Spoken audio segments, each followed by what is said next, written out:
Is 2025 the year buyers finally take control of the housing market, or do sellers still have the upper hand? The real estate landscape is shifting, mortgage rates are fluctuating, home prices continue to climb, and inventory is growing in some places while staying tight in others. If you're buying, selling, or just trying to make sense of where the market is heading, you need to know who holds the power this year.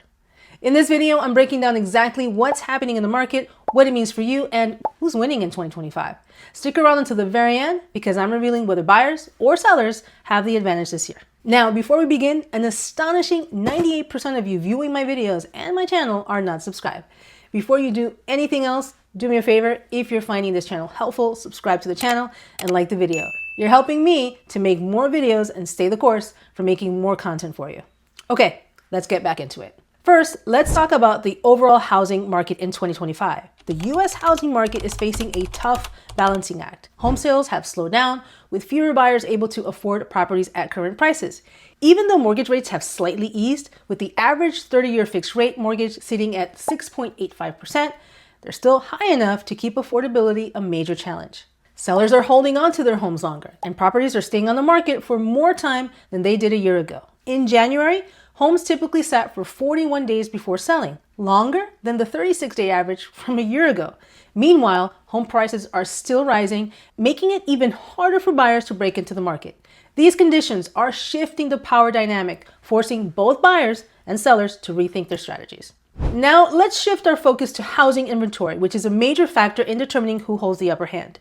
In early 2025, the U.S. housing market is experiencing a notable increase in available homes. For the 16th consecutive month, the number of active listings has grown, giving buyers more options and slightly tipping the market in their favor.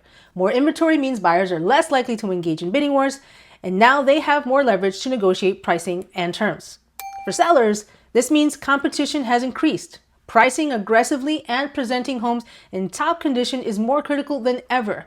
Many sellers have had to reduce their listing prices or offer incentives like covering closing costs just to attract serious buyers.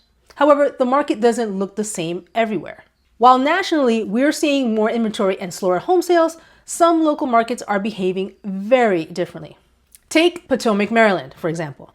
This area remains highly desirable due to its top-rated schools and proximity to Washington, D.C. Because inventory is still tight, buyers are competing over resale homes, and prices have remained high.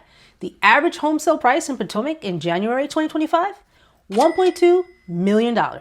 If you're looking to buy in Potomac, be prepared to compete. If you want to avoid bidding wars, you may need to explore nearby zip codes or even an entirely different county where prices and competition are lower.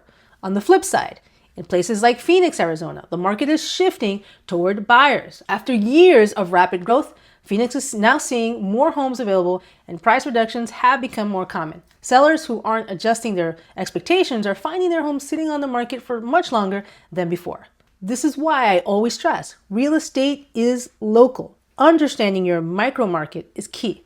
Now that we've looked at regional differences, let's zoom out and consider how economic factors are shaping the market as a whole. In 2025, the U.S. economy is showing signs of slowing down.